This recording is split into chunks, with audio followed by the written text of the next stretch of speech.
Picture this. You're sitting in Mr. Haig's class your freshman year and you hear a little tune at the edge of your hearing.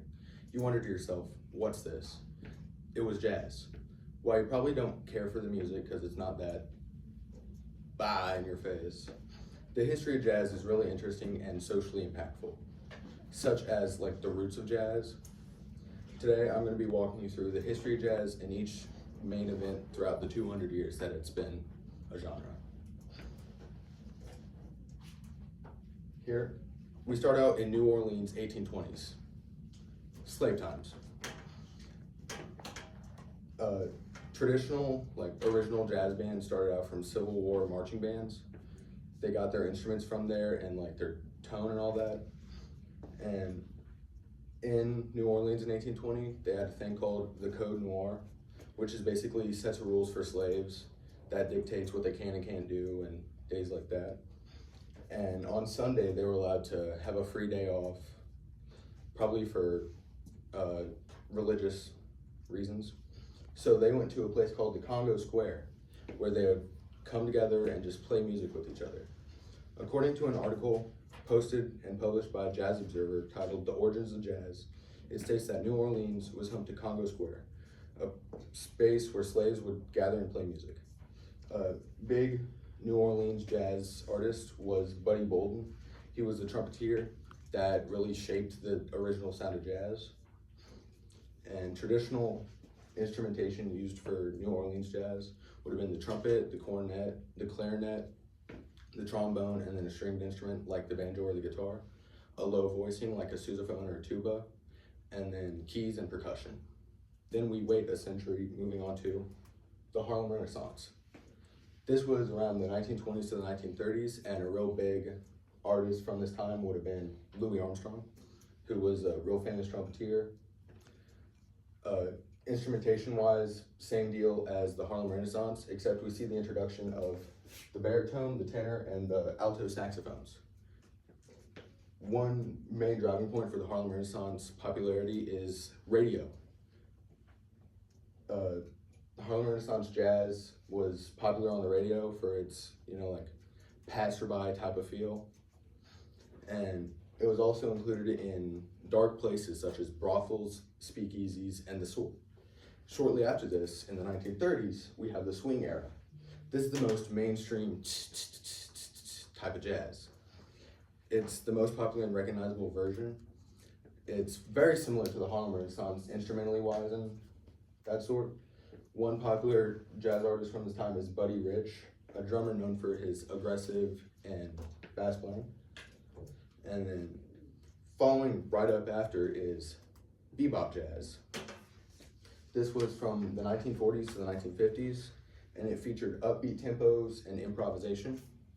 According to an article posted and published by the Jazz Observer titled Swing versus Bebop Jazz, it states that bebop usually left room for greater improvisation. It had very little musical structure to it, and it had like scat-like vocaling, not very marketable due to its upbeat feel, and especially during the 40s and the 50s, that wasn't mainstream.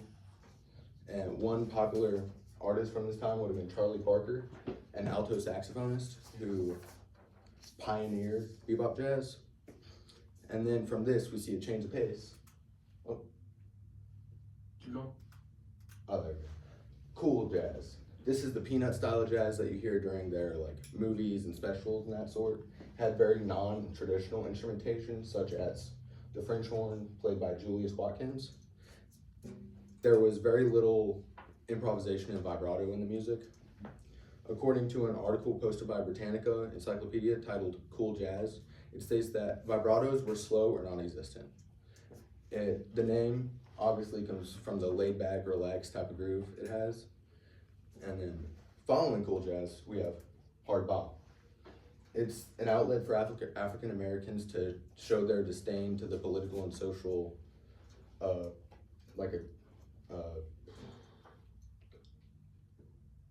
environment at the time. It had a very bluesy and soulful feel. It's a return to the original feel that New Orleans jazz had. It was big during, Malcolm X, Black Panther Party, MLK Jr., their era. And then we see a pacing change to free jazz. There wasn't much theory involved in free jazz, as stated by the name. It didn't stick to music theory or rule. It changed key and tempo quite often. According to an article posted and published by the Jazz Observer titled "The Origins of Jazz," it states, "Free jazz is an incredibly avant-garde subgenre, providing the highest degree of freedom one finds in jazz." It was used as a way for musicians to just have fun playing their instruments together. It had standard instrumentation with the trumpet, the saxophone, trombone, that sort.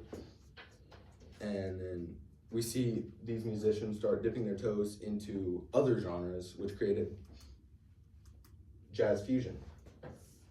There's no like set sound to jazz fusion. It's just whatever they merge with, such as R&B, funk, hip hop, electronica, and compositionally wise, it also varies based on what genre they merged with and such. And then instrumentally wise, it uses traditional jazz instruments as always, but it also featured electronic synths, distorted guitars, and really hard percussion, depending on what it merged with. Jazz music has come a long way from its roots with enslaved communities in New Orleans, bouncing up the East Coast to Harlem, New York, and spreading across the country to St. Louis, Kansas City, and other big cities like that. Jazz has brought many people together, and to finish this out, I'm going to be playing Take 5 by George Benson, a very big jazz guitarist from the 70s.